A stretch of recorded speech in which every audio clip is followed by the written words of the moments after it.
Hey guys, tonight we're going to dim the lights, maybe even put on some of those cozy weighted blankets, and gently drift back through time. Imagine, if you will, the flickering firelight in a prehistoric cave, the hushed whispers of an ancient village, or the bustling chaos of a medieval market. In each of these scenes, tucked away from the grand narratives of kings and battles, there were people whose lives, though different, were just as rich and complex. We're going to explore how societies, from the very dawn of human history right up to our doorstep, viewed, treated, and sometimes misunderstood individuals with Down syndrome. It's a journey that's surprisingly quiet, filled with more speculation than shouting. And honestly, you probably won't survive this without a serious case of the yawns. It's truly boring history for sleep, just for you. So, before you get comfortable, take a moment to like the video and subscribe, but only if you genuinely enjoy what I do here. If you're listening in, why not drop your location and local time in the comments? It's always fun to see how far these sleepy stories travel. Now dim the lights, maybe turn on a fan for that soft background hum, and let's ease into tonight's journey together. You find yourself standing on the edges of deep time, gazing back at humanity's earliest stirrings. It's a quiet, pre-verbal world where survival is the primary language. How, you might wonder, did a hunter-gatherer group, constantly on the move, perceive an infant who developed at a different pace, who perhaps struggled with the physical demands of nomadic life? The archaeological record, as you can imagine, is frustratingly silent on such intimate details. We don't have ancient cave paintings depicting specific care strategies for individuals with developmental differences. Nor do we find perfectly preserved medical texts from 50,000 BCE. What we do have are inferences. Whispers from the past that sometimes hint at compassion, other times at stark practicality. Consider the earliest human settlements, those fragile circles of huts or lean-tos. Life was hard, brutal even. Severe physical or intellectual difference could, by simple biological arithmetic, reduce an individual's chances of survival. Yet surprisingly, archaeological findings occasionally unearth evidence that suggests a more nuanced reality. For instance, the skeleton of a Neanderthal individual, discovered in Shanidar Cave in Iraq, showed signs of severe injuries and disabilities that would have required extensive care from others within the group. This individual, often called Nandi, survived for years with these debilitating conditions. This mainstream historical fact hints at a profound capacity for empathy and social support within even the most ancient and seemingly harsh societies. It makes you wonder, if they could care for someone with severe physical trauma, might they have extended similar care to those with developmental differences? Now for a quirky tidbit, some very early figurines, often referred to as Venus figures, occasionally depict individuals with exaggerated features or body types that, to some modern eyes, might hint at certain genetic conditions. Of course, this is highly speculative and likely just artistic interpretation or symbolism, but it's an amusing thought, isn't it? Almost like a prehistoric Where's Waldo, genetic variation. Historians still argue whether early human societies practiced infanticide consistently, or if exceptions were made for those who brought unique qualities to the group. It's a debate tangled in our modern ethical frameworks and the harsh realities of a world where every mouth to feed was a significant consideration. Perhaps some individuals, despite their differences, were seen as having spiritual significance, or simply became beloved members of the clan, their unique way of being embraced. You can almost feel the cool, damp earth under your bare feet, the smell of wood smoke, and the profound silence of a night sky unmarred by city lights. As these early humans navigated the complexities of community and care, it's a quiet thought, this idea that kindness might just be one of humanity's oldest instincts, even when logic might have dictated otherwise. You're left with a sense of the vast unknown, of lives lived and forgotten. Each one a thread in the immense tapestry of human experience, silently awaiting modern understanding. As the mists of prehistory begin to thin, you find yourself transported to the vibrant, often brutal, classical eras of Greece and Rome. Here, the concept of physical perfection wasn't just an ideal, it was for many a societal obsession. Upon birth, infants were brought before a council of elders, who would examine them for any perceived weakness or deformity. Philosophers like Plato, in his Republic, envisioned an ideal state where the welfare of the community was paramount. specifically mentioning those with physical peculiarities. The paterfamilias, the head of the household, held immense power, including the right to accept or reject a newborn. These societies, with their emphasis on order and visible strength, certainly didn't have a framework for understanding or accommodating neurological differences as we do today. Instead, individuals who didn't fit the mold were often invisible in the grand historical narratives. Their existence, a quiet challenge to the prevailing ideals of the time. You can almost hear the distant echoes of gladiatorial crowds, a stark contrast to the silent, often solitary lives of those who were different. While abandonment was a legal option, especially for infants perceived as weak or malformed, there's also evidence of familial affection and care. Roman tombstones occasionally depict children with features that might suggest conditions like Down syndrome, implying they were loved and mourned. You can almost feel the warm Mediterranean sun on your face, the scent of olive groves in the air, as you ponder the private griefs and quiet kindnesses that surely existed within those grand Roman villas, hidden from the public eye. While not directly about intellectual disabilities, it does paint a picture of a society where difference could be exoticized or exploited.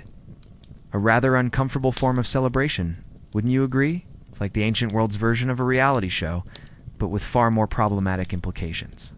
While he didn't explicitly discuss individuals with conditions like Down syndrome, his writings did touch upon the idea of selective breeding for the betterment of the state, a concept that, in hindsight, carries unsettling eugenic undertones.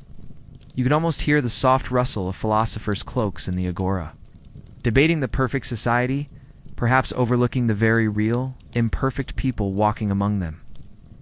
If an infant was deemed unfit, a mainstream historical fact that makes your stomach clench a little, they were, in theory, left to die at the foot of Mount Aegitas.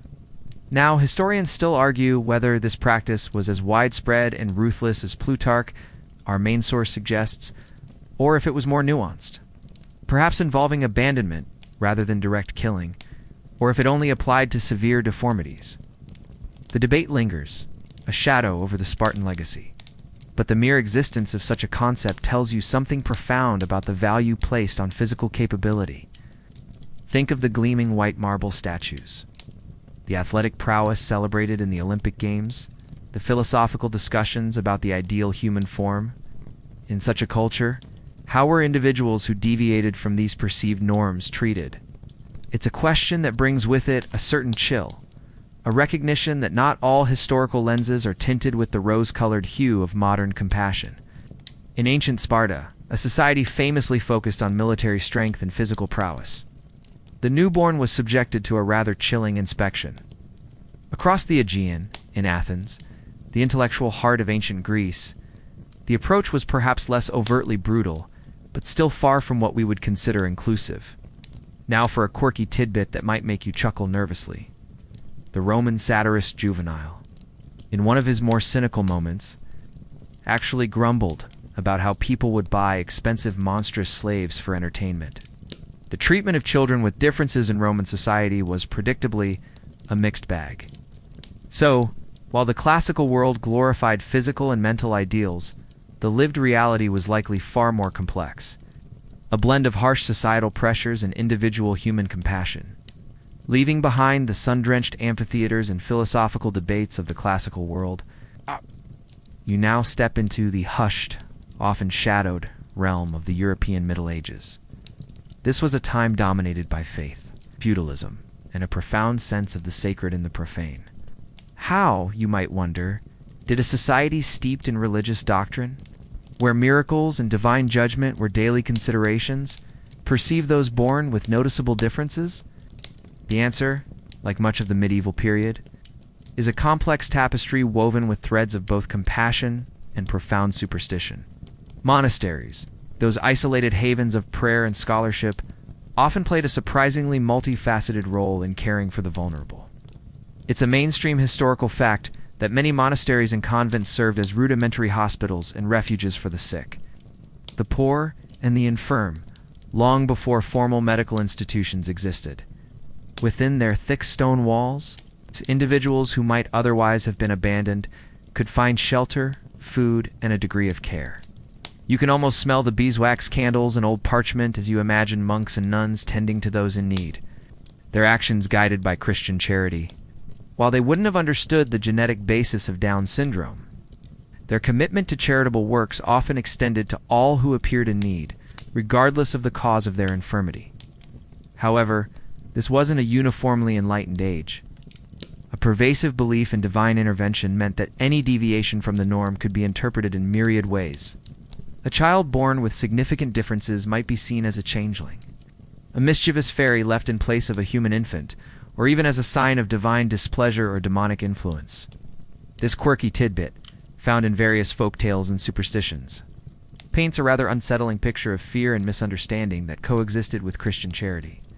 Imagine the terror of a medieval mother trying to protect her child from such accusations, perhaps resorting to elaborate rituals or hiding the child away. It was a time when reason often took a back seat to faith and folklore.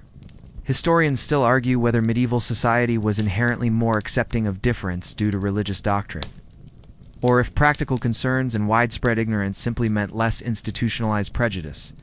On one hand, the Christian emphasis on the sanctity of all life and the duty to care for the vulnerable provided a powerful moral imperative. On the other, the lack of scientific understanding often led to fear and the attribution of difference to supernatural causes, which could be terrifying for the affected individual and their family. You can almost feel the cold dampness of a medieval stone floor. As you consider these contrasting forces at play, beyond the monasteries, life for individuals with significant differences in the broader feudal society would have been challenging. Survival often depended on the extended family or the lord of the manor.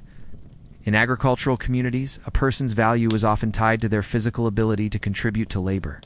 An individual with intellectual and physical challenges might have been seen as a burden, yet charity, or perhaps a practical recognition of their unique contributions within a small, tight-knit community, could also lead to their integration. Perhaps they were given simple tasks, or their gentle nature was valued. It's easy to project modern ideas onto the past, but the reality was likely far more fluid and dependent on individual circumstances and the character of those around them. You can almost hear the distant bleating of sheep and the creak of a wooden cart, a backdrop to lives lived with simple needs and complex realities. So, the medieval period presents a fascinating, if sometimes grim, paradox, an era of deep faith that could inspire profound acts of charity. It also one where superstition and a lack of understanding could lead to fear and isolation. The exact experiences of individuals with conditions like Down syndrome are largely unrecorded. It's a silent testament to their place at the fringes of mainstream historical accounts. As the medieval gloom begins to lift, you find yourself bathed in the warm, artistic glow of the Renaissance. A period of renewed interest in classical learning, humanism, and a blossoming of creativity. Think of Michelangelo chiseling marble, Leonardo da Vinci sketching his flying machines, or Botticelli painting ethereal beauties. In this era of profound intellectual and artistic awakening, how did the understanding and portrayal of human difference evolve? If an artist depicted a figure with features that today we might associate with Down syndrome, it was unlikely a conscious medical observation. Was it simply an artistic pursuit of truth, or did it inadvertently lay groundwork for later medical observation by making visible what had previously been ignored or demonized? The debate swirls around the intention of the artist versus the interpretation of the viewer centuries later. You can almost hear the soft scratching of a quill pen as scholars debated the nature of beauty and perfection. More often, it might have been an attempt to show a peasant, an elderly person, or simply a generic character with a rustic or less idealized appearance. They remained largely integrated within families and local communities, relying on familial support or the occasional charity of religious institutions. Their presence might have occasionally found its way onto a canvas, a fleeting glimpse of lives lived outside the spotlight of grand historical events, but the era's focus remained firmly on the ideal, the rationale, and the aesthetically perfect. There was no widespread medical classification or specialized care. While the elite were commissioning grand portraits and architectural marvels, the lives of ordinary people, especially those with disabilities, remained largely unchronicled. You can almost feel the rough texture of homespun cloth, the scent of wood smoke from simple hearths, a stark contrast to the opulence of the ducal courts. For example, some art historians have pointed to certain figures in Peter Bruegel, the Elder's peasant scenes, or even some of the cherubic faces in Renaissance paintings, and speculated about subtle indications, like finding a hidden image in a complex painting. Once you see it, you can't unsee it, but it doesn't mean the artist intended it that way. The answer is subtle, often hidden within the brushstrokes and anatomical studies of the time. This was a mainstream historical fact. The Renaissance saw a dramatic shift towards naturalism and realism in art. Artists, no longer solely focused on stylized religious iconography, began to observe the human form with unprecedented detail. They studied anatomy, performed dissections, and sought to capture the world as it truly appeared. This newfound realism meant that individuals who were different were, for the first time in a long while, potentially depicted with greater accuracy, rather than as mere symbolic figures or monstrous caricatures. You can almost feel the fine dust of ground pigments, the scent of linseed oil, as artists painstakingly rendered the world around them, flaws and all. However, a quirky tidbit to consider. While artists were becoming more realistic, the underlying societal understanding of intellectual disabilities remained largely unchanged. Historians still argue whether the increased realism in Renaissance art was purely aesthetic, or if it subtly reflected a nascent, if unarticulated, curiosity about human variation. Beyond the art studios, life for individuals with Down syndrome in Renaissance society likely continued much as it had in the Middle Ages. So, the Renaissance, for all its brilliance and groundbreaking advancements, offered only a very subtle, often unintentional, shift in the narrative of people with intellectual disabilities. Stepping out of the artistic grandeur of the Renaissance, you enter the crisp, logical air of the Enlightenment. This was an age of reason, scientific inquiry, and a profound belief in humanity's ability to understand and categorize the world through empirical observation. Think of Isaac Newton contemplating gravity, Voltaire championing free thought, or the meticulous categorization of flora and fauna by Linnaeus. How did this insatiable drive to understand and systematize affect perceptions of human difference, particularly those relating to intellect? This era saw a mainstream historical fact: the burgeoning of natural philosophy and early scientific classification. There was an immense intellectual appetite to catalog everything, from geological formations to human societies. This impulse, while groundbreaking in many respects, also led to attempts to categorize human beings based on perceived intelligence and physical characteristics. Suddenly, difference wasn't just a matter of divine will or artistic inspiration. It was something to be measured, analyzed, and, unfortunately, often ranked. You can almost feel the cool, precise touch of a scientist's hand, meticulously labeling specimens in a dusty cabinet, a stark contrast to the fluid interpretations of earlier eras. Now, for a quirky tidbit. Some early scientists of the Enlightenment, often lacking modern tools and understanding, engaged in the pseudoscientific practice of phrenology, the study of skull shape, to determine character and intelligence. While utterly debunked today, this obsession with external physical markers as indicators of inner capacity meant that anyone with a noticeably different head shape, which can sometimes be a feature associated with Down syndrome, might have been subjected to curious if misguided examination. Imagine sitting in a salon listening to a learned gentleman discourse on the bumps on your head, all in the name of science. It's almost comical if it weren't for the serious implications for those being judged. Historians still argue whether the Enlightenment's emphasis on reason and classification inadvertently paved the way for later, more harmful eugenic ideas, or if it was a necessary, albeit clumsy, step towards a more scientific understanding of human biology. Was the drive to categorize merely a neutral pursuit of knowledge, or did it contain within it the seeds of judgment and hierarchy that would blossom into darker ideologies? The debate highlights the complex legacy of an era that championed rationality, but sometimes struggled with its application to human diversity. You can almost hear the scratch of quill pens, the rustle of learned papers, as intellectuals debated the very nature of humanity. For individuals with Down syndrome, the Enlightenment offered a paradoxical landscape. On one hand, the general push towards public welfare and humanitarianism, driven by figures like John Howard, might have led to some improvements in general care for the poor and infirm.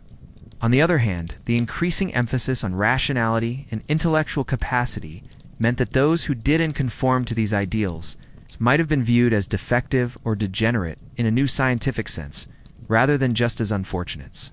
Institutions, precursors to the asylums of the next century, began to appear, driven by a desire to manage those who were deemed unable to integrate into an increasingly complex society. These were less about compassion and more about order and control.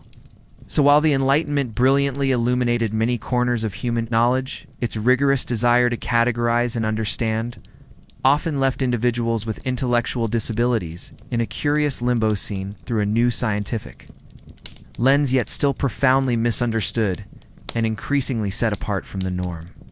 It was a period of both intellectual promise and the unintentional laying of groundwork for future marginalization. You can almost feel the precise ticking of a newly invented clock, a symbol of an age striving for order, sometimes at a human cost. From the structured philosophical debates of the Enlightenment, you're now plunged into the swirling, transformative currents of the Industrial Revolution. Imagine the thunderous clatter of new machinery, the thick plumes of smoke rising from burgeoning factories, and the unprecedented migration of people from quiet rural villages to sprawling, often chaotic urban centers. This mainstream historical fact, the rapid urbanization and industrialization of society, profoundly reshaped every aspect of life, and with it, the landscape for individuals with differences. Did the new economic demands create a less tolerant environment? Or did the concentration of populations in urban areas simply make the issue of disability more apparent to public consciousness, albeit through the lens of poverty and dependency? These were often established with a stated purpose of providing care and protection, but quickly evolved into places of segregation and control. People with intellectual disabilities, including those who would later be understood to have Down syndrome, were increasingly placed in these large, often remote institutions. It was an attempt to manage what was seen as a societal problem. To remove those who couldn't contribute to the industrial machine from public view, you can almost feel the cold, impersonal stone walls of such a place. The faint smell of disinfectant and despair, a world away from the warmth of a family hearth. The debate highlights the complex interplay between economic shifts and social attitudes. You can almost hear the rhythmic clanking of looms and steam engines, a relentless beat that seemed to demand conformity and utility from everyone. You can almost feel the grime of coal dust settling on your skin, hear the ceaseless hum of new industry, a world utterly transformed. The traditional support networks that had long existed in close-knit agrarian communities began to fray. It stripped away traditional community supports and replaced them with a nascent system of institutionalization, laying the groundwork for the more systematic segregation that would define the next era. It was a time when human lives were increasingly measured by their economic output, and those who couldn't contribute were often relegated to the fringes, out of sight and out of mind. In a village, an individual with intellectual differences might have been known by everyone, gently integrated into the rhythm of daily life, perhaps helping with simple tasks or being cared for by an extended family. While not directly related to Down syndrome, the overall decline in public health and sanitation meant that children born with compromised immune systems or other vulnerabilities faced even harsher survival odds. It's a grim reminder that societal neglect often compounds pre-existing conditions, creating a truly challenging environment. Imagine the constant cough, the stinging eyes, the pervasive gray pallor of everything, including the sky. It's enough to make you long for a good, old-fashioned medieval plague, if only for the fresh air. But in the anonymous, fast-paced city, where labor was increasingly specialized and demanded specific skills, the informal safety nets often vanished. A family struggling to survive in a cramped tenement, working long hours in a factory, simply might not have the resources or the time to provide the intensive, individualized care that a loved one with Down syndrome required. This often led to heartbreaking choices.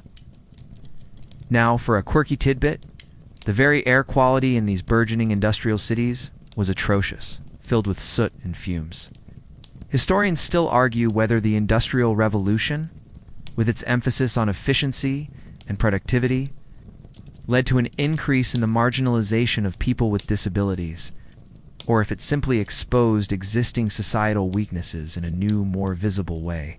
In response to the growing visibility of poverty, mental illness, and disability in the crowded cities, a new type of institution began to emerge: the asylum. So, the Industrial Revolution, while a period of immense progress in some areas, proved to be a challenging, even devastating time for many individuals with Down syndrome, emerging from the gritty, clanking world of the Industrial Revolution. You now find yourself amidst the rigid social structures and moralizing pronouncements of the Victorian era. Picture the elaborate manners, the dark, heavy fabrics, the gaslit streets, and the pervasive sense of both scientific progress and moral rectitude. This was an age obsessed with classification, order, and the improvement of society. How did this meticulous, often judgmental lens fall upon individuals with intellectual differences? This period saw a mainstream historical fact: a significant increase in the institutionalization of people with intellectual disabilities. Asylums, which had begun to appear in the previous century, now proliferated, becoming larger and more formalized. The prevailing belief was that these individuals, often termed idiots, imbeciles, or feeble-minded, needed to be removed from mainstream society for their own protection and for the perceived good of society. The reasons given ranged from preventing them from being exploited to preventing them from reproducing. You can almost feel the chill of a grand, imposing Victorian asylum, its architecture designed to inspire awe and perhaps a touch of fear. Now for a quirky tidbit. The Victorians, with their love for collecting and categorizing, sometimes extended this to human oddities. While not specifically about Down syndrome, the phenomenon of freak shows or circus acts, where individuals with unusual physical characteristics were displayed for public amusement, reached its peak. While most people with Down syndrome were hidden away, the broader societal fascination with difference could manifest in these exploitative ways. It's a rather uncomfortable mirror, reflecting a society that was both curious and often deeply disrespectful of human variation. Imagine the gasps and whispers of a curious crowd, gazing at someone who was simply born different. It's a stark reminder of humanity's capacity for both fascination and cruelty. Historians still argue whether the Victorian drive for institutionalization was primarily driven by a genuine, if misguided desire for humanitarian care, or if it was more fundamentally about social control and the removal of undesirables from public view during a period of intense social anxiety. Was it paternalistic care or systemic segregation? The debate highlights the complex motivations behind a movement that, while appearing benevolent on the surface, had profoundly detrimental effects on generations of people. You can almost hear the stern pronouncements of Victorian philanthropists, convinced of their own moral superiority and the correctness of their solutions. The prevailing medical and social theories of the time were heavily influenced by nascent genetics and evolutionary ideas, often misinterpreted. People with intellectual disabilities were frequently considered degenerates or examples of atavism, a regression to a more primitive human state. This kind of thinking, while seemingly scientific at the time, was deeply flawed and contributed to the stigma. The focus was on identifying, classifying, and then containing rather than understanding or integrating. You can almost smell the antiseptic of a clinical Victorian ward, the pervasive sense of a cold, diagnostic gaze falling upon individuals who were simply born different. So, the Victorian era, for all its grand achievements and social reforms, solidified a deeply problematic approach to intellectual disability. It established a widespread system of institutionalization rooted in fear, misunderstanding, and a desire for societal tidiness. The lives of people with Down syndrome during this period were often defined by segregation and a profound lack of understanding, setting a precedent that would take generations to dismantle. You're left with the lingering sense of a society striving for perfection, yet inadvertently creating profound human suffering in its pursuit of order. Transitioning from the rigid social constructs of the Victorian era, you arrive at a pivotal moment.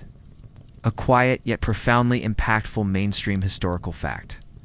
Dr. John Langdon Down's formal description of the condition that would later bear his name. Imagine a chilly autumn day in 1866, within the confines of the Earlswood Asylum in Surrey, England. People with these characteristics had existed for millennia, subtly present in every society we've explored. He even established a small school at Earlswood. believing that even those with severe intellectual disabilities could benefit from learning. Was he genuinely trying to classify for understanding? Or did the prevailing societal biases unwittingly shape his diagnostic framework?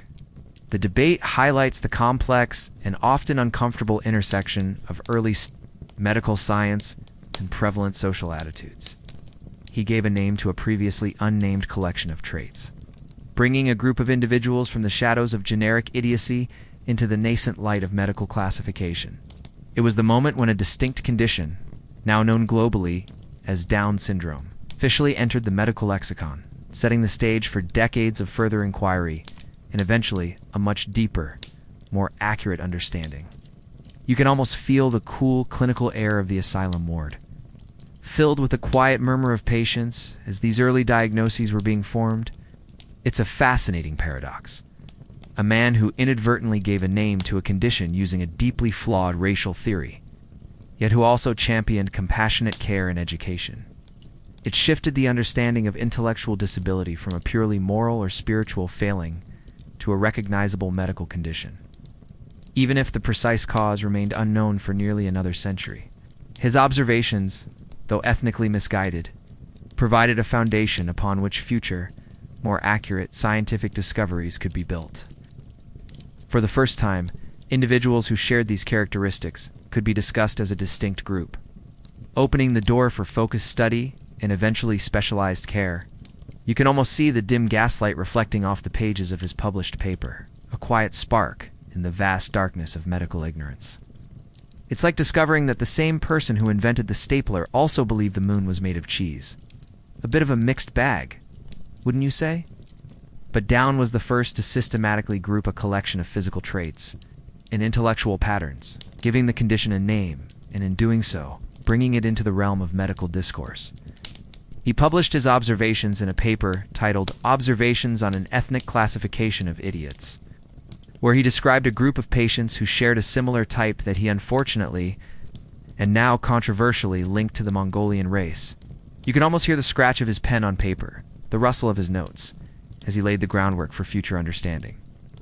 Even with his problematic initial hypothesis, Dr. Down, a physician dedicated to the study of intellectual disability, was observing his patients with a keen, methodical eye, a sharp contrast to the often anecdotal or moralistic interpretations of the past. He wasn't the first to notice individuals with distinct features and developmental differences, of course. Now, for a quirky tidbit, Dr. Down, despite his flawed racial classification, actually advocated for the education and humane treatment of his patients, a progressive stance for his time. Historians still argue whether Dr. Down's initial racial classification, though later disproven and considered offensive, was a product of genuine scientific inquiry, limited by the racial theories of the day, or if it reflected an ingrained prejudice that subtly influenced his observations. Despite the unfortunate Mongolian terminology, Down's work marked a crucial turning point. So Dr. John Langdon Down's efforts, while imperfect in bearing the unfortunate prejudices of his era, were a monumental step, having witnessed Dr. Down's pivotal, albeit flawed, classification. You now delve into the decades that followed, a period dominated by early medical theories about the causes of Down syndrome. Imagine the scientific community, armed with Down's observations, but lacking the fundamental tools of genetics, grappling with a mystery. How did they attempt to explain this distinct set of characteristics, and what often wildly inaccurate conclusions did they draw? You're about to discover a fascinating and sometimes frustrating chapter in medical history. For years after Down's initial paper, the scientific community struggled to pinpoint the etiology of the syndrome. Lacking any understanding of chromosomes or DNA, the theories that emerged were, by modern standards, incredibly creative and, frankly, often quite bizarre. It's a mainstream historical fact that many of these early theories focused on environmental factors or parental health as causes. For example, some physicians speculated that the condition was caused by tuberculosis in the parents, by maternal exhaustion during pregnancy, or even by physical or emotional shocks experienced by the mother during gestation. You can almost hear the earnest, albeit misguided, pronouncements of doctors in lecture halls, presenting complex theories based on observations that lacked any real scientific basis. Now for a quirky tidbit that will make you chuckle. One particularly imaginative theory, it's popular for a time, suggested that Down syndrome was caused by a reversion to an ancestral type due to maternal impression. This meant that if a pregnant woman saw something frightening or unusual or had a strong emotional experience, it could somehow imprint a physical characteristic onto her unborn child. So, theoretically, if a woman saw a grumpy-looking gnome or a particularly unkempt garden, her child might inexplicably develop features resembling those attributed to Down syndrome. It's a testament to how utterly stumped they were, resorting to what amounts to medical folklore. One can almost picture doctors advising pregnant women to only look at pleasant landscapes and handsome gentlemen. Historians still argue whether these early, wildly inaccurate theories were simply a reflection of the limited scientific knowledge of the era, or if they were subtly influenced by societal biases that sought to blame external factors rather than confront the unknown complexities of human biology. Was it genuine scientific inquiry, operating within severe limitations? Or was there an underlying avoidance of inherent biological explanations, perhaps due to the social implications? The debate highlights how deeply ingrained cultural beliefs can shape even scientific exploration. You can almost smell the formaldehyde in early anatomy labs, as scientists tried to piece together puzzles with half the pieces missing. These flawed explanations had real-world consequences.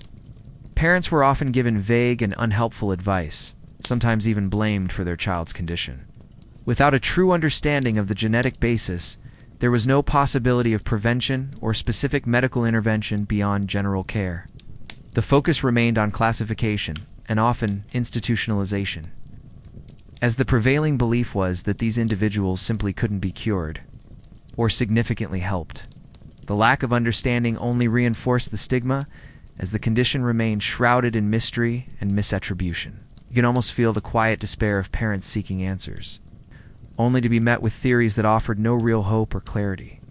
So, the period following Dr. Down's initial description was a time of earnest, yet often wildly misguided, attempts to explain a complex condition. These early medical theories, though ultimately proven wrong, underscore the significant challenges faced by science before the revolutionary breakthroughs of genetics. They painted a picture of a world where physicians were searching for answers in the dark, leading to decades of misdirection and profound misunderstanding for individuals with Down syndrome and their families.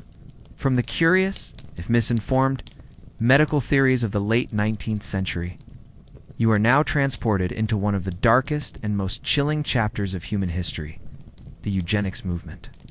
This mainstream historical fact casts a long, terrifying shadow over the early 20th century, profoundly impacting how societies viewed. Its proponents believed that by controlling who reproduced, they could eliminate undesirable traits ranging from criminality and poverty to, crucially, intellectual disabilities. This wasn't some fringe idea. It gained widespread acceptance among intellectuals, scientists, or if it represented a distinct ideological departure driven by social anxieties and a perverse misapplication of Darwinian theories. They were considered prime examples of genetic defects that needed to be eliminated from the gene pool. It reinforced the idea that their existence was a burden, a mistake to be corrected rather than a valid part of human diversity. The institutionalization we discussed earlier often became a prelude to these more sinister eugenic practices, a way to collect and control those targeted by these horrifying ideologies. You can almost feel the cold, metallic touch of instruments, the oppressive weight of a society determined to cleanse itself of difference. This led to horrific practices. Forced sterilization became legal in many U.S. states and Scandinavian countries, targeting those in institutions deemed feeble-minded. It instilled fear, promoted segregation, and led to the systematic persecution of countless individuals, including those with Down syndrome, all in the name of a misguided and ultimately destructive vision of human perfection. It's a stark lesson in the profound dangers of unchecked scientific arrogance and societal prejudice. In its most extreme manifestation, particularly in Nazi Germany, individuals with disabilities were among the first victims of mass murder programs, often under the guise of euthanasia. This mainstream historical fact is a stark reminder of the ultimate horror that can result from dehumanizing and categorizing people based on their perceived genetic worth. Was it a perversion of scientific thought? or a consequence of a society too eager to find simple solutions to complex social problems, using science as a justification? The debate delves into the very nature of scientific responsibility and the dangers of applying biological theories to social engineering. You can almost hear the booming rhetoric of eugenics lecturers, their voices filled with the certainty of misguided righteousness. And politicians in many Western countries, including the United States, Britain, Canada, and tragically, most infamously, Nazi Germany. The idea was simple, horrifyingly so. Identify the defective genes and prevent them from being passed on. Treated individuals deemed unfit or undesirable. A category into which people with Down syndrome tragically often fell, where families would undergo health inspections and IQ tests with prizes awarded to those deemed genetically superior. Imagine attending a cheerful fair, smelling the popcorn and cotton candy, only to encounter a judging stand for human beings, complete with scorecards for their genetic purity. It's a surreal, almost darkly humorous example of how profoundly warped scientific ideals could become when intertwined with social prejudices. You can almost feel a cold dread creeping into your bones, a sense of humanity at its most misguided and cruel. Eugenics, a term coined in 1883 by Francis Galton, was the self-proclaimed science of improving the human race through selective breeding. Now, for a quirky tidbit, some eugenicists actually advocated for fitter family contests at state fairs. Historians still argue whether the eugenics movement was a logical, albeit extreme extension of the scientific classification efforts of the Enlightenment. For individuals with Down syndrome, the impact of eugenics was devastating. The eugenics movement stripped away not only the rights, but often the very lives of people with intellectual disabilities. So the eugenics movement represents a deeply disturbing chapter, a period where scientific language was twisted to justify profound human rights abuses. Stepping away from the chilling shadow of the eugenics movement, you now find yourself within the formidable, often desolate, walls of the large institutions that define the lives of many. People with intellectual disabilities for much of the 20th century. Imagine the echoing corridors, the endless rows of identical beds, the faint smell of disinfectant and institutional cooking. This was the grim reality for countless individuals, including those with Down syndrome, a mainstream historical fact of widespread segregation and pervasive stigma. You can almost feel the cold, impersonal stone beneath your feet, a constant reminder of lives lived out of sight, out of mind. These sprawling schools, or state hospitals, as they were often euphemistically called, were built with the intention of housing, training, outing, and caring for large numbers of individuals deemed unable to function independently in society. However, the reality was often far different. Overcrowding was rampant, resources were scarce, and the staff-to-resident ratio was woefully inadequate. Care was often custodial, focusing on basic needs rather than individual development or personal dignity. For someone with Down syndrome who often thrives on social interaction and personalized attention, these environments could be incredibly isolating and detrimental to their well-being. Now, for a quirky tidbit. To save money, many institutions relied on residents to perform much of the labor within the facility, from laundry and cleaning to farm work. So, while seemingly providing care, they were also unwittingly creating a system of unpaid labor, where residents contributed to the upkeep of the very places that confine them. It's like being locked in a room and then being asked to mop the floor, only to be told it's for your own good. A rather ironic form of rehabilitation, wouldn't you say? Historians still argue whether the institutional model was born purely out of a desire for social control and the removal of undesirables, or if it was also a reflection of genuine, albeit tragically misguided attempts by well-meaning individuals to provide a structured environment for those they believed couldn't survive elsewhere. Was it primarily about protecting society from those with differences?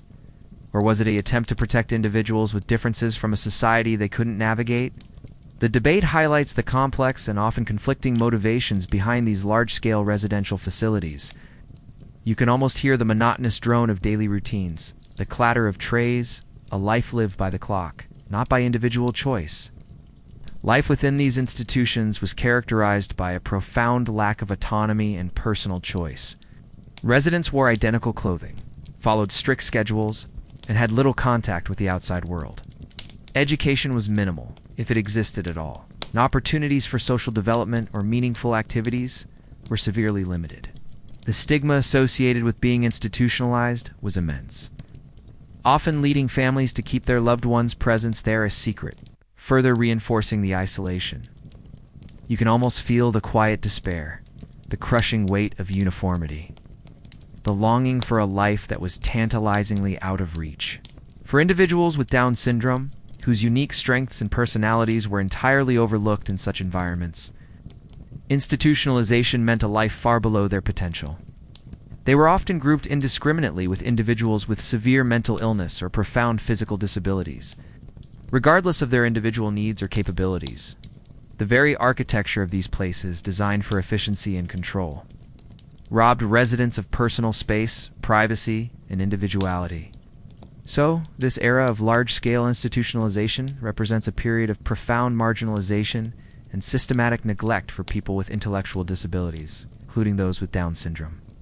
It was a time when society chose to hide away its most vulnerable members, reinforcing a pervasive stigma that would take decades to dismantle and heal. The echoes of those quiet, confined lives still resonate in the history of disability rights.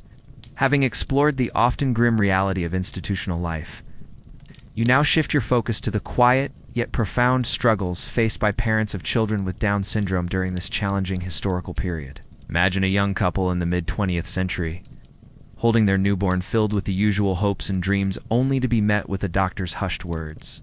They often emphasize the child's limitations, the perceived burden on the family, and the supposed superior care available in state facilities, reinforcing the idea that these children were somehow less than human, and that attachment was futile, or if it was deeply intertwined with societal pressures to remove undesirables and uphold eugenic ideals.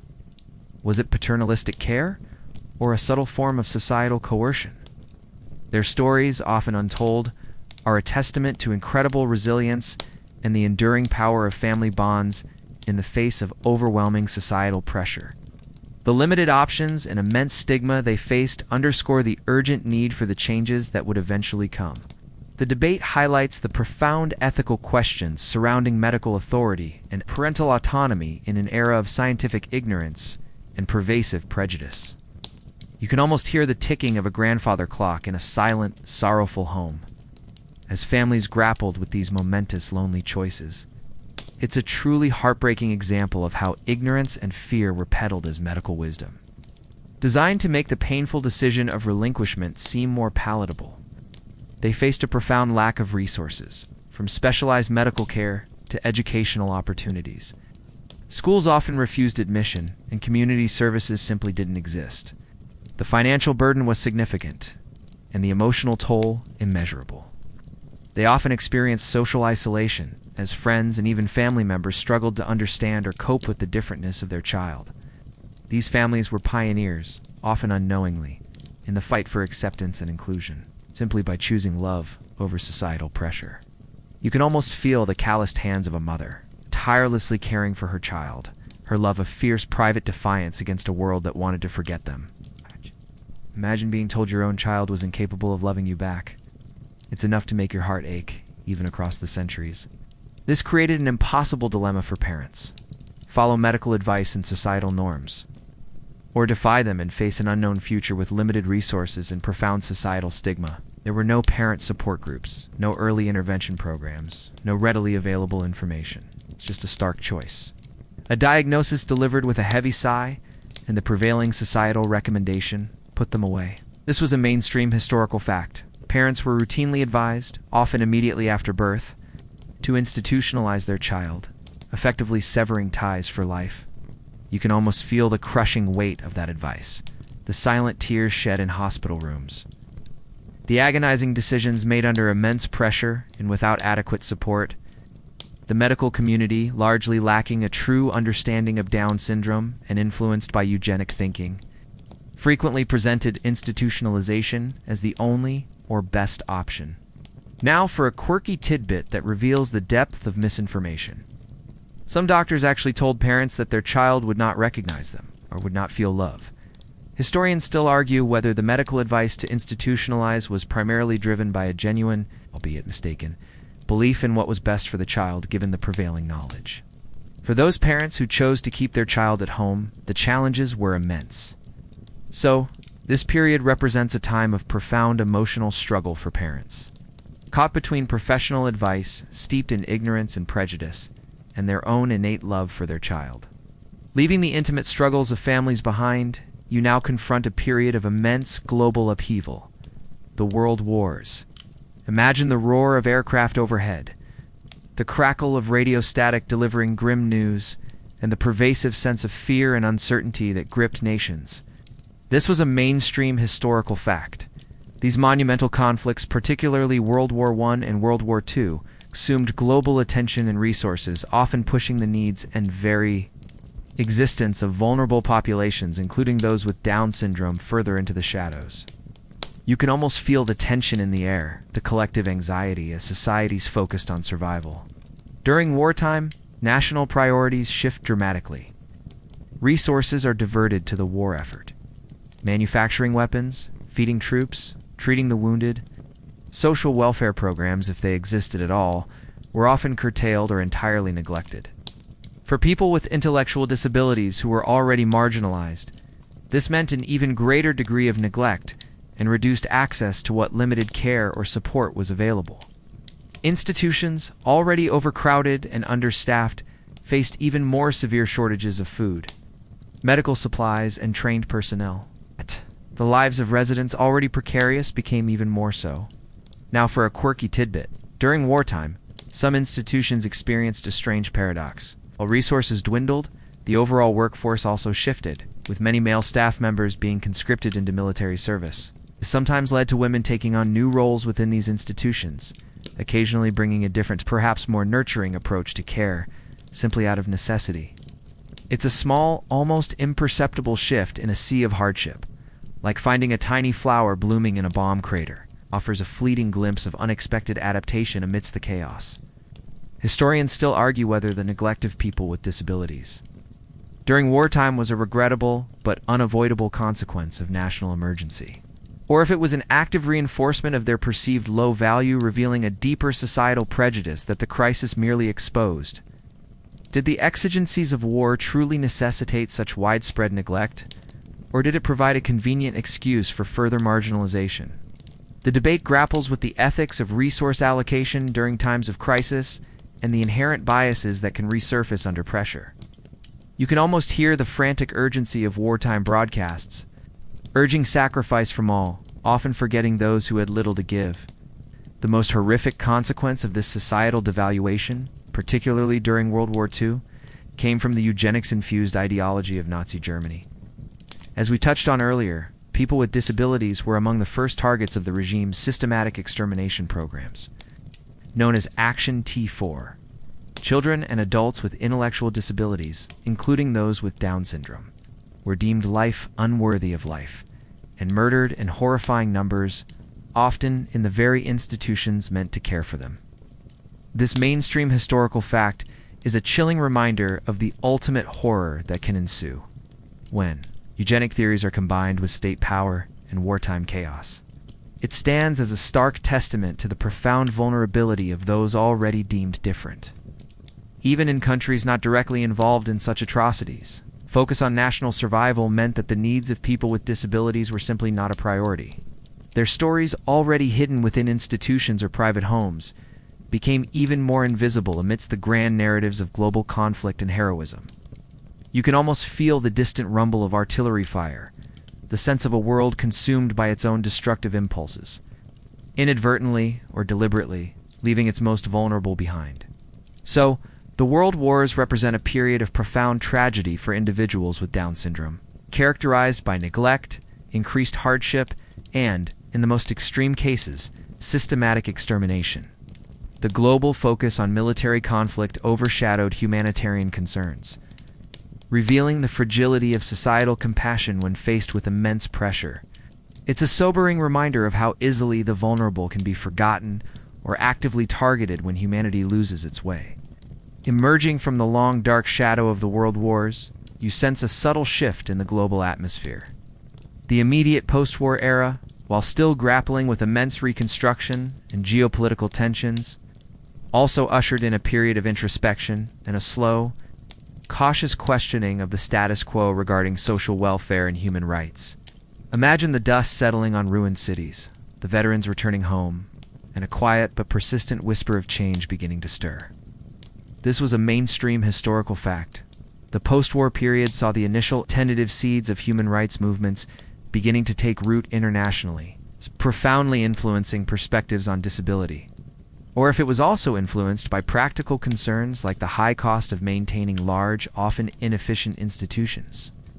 Was it a shift in fundamental values, or a pragmatic search for more effective solutions, or perhaps a complex blend of both?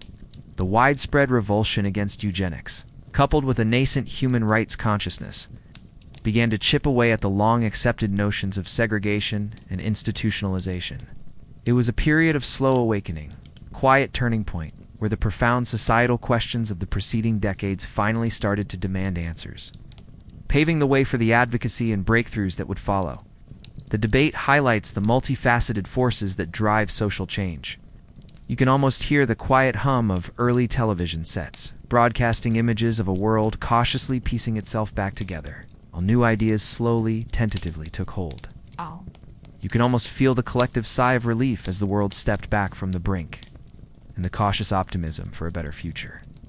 Life remained largely the same segregated routine and lacking in personal autonomy. However, outside those walls, a new discourse was beginning. Early advocates, often parents who had defied the advice to institutionalize their children, began to connect, sharing stories and realizing they were not alone. The formation of early parent groups, though small and informal, was a crucial step. They started to challenge the prevailing medical wisdom, demanding more for their children than mere custodial care. You can almost feel the quiet determination of these pioneering parents. Their voices initially hushed, but growing steadily stronger.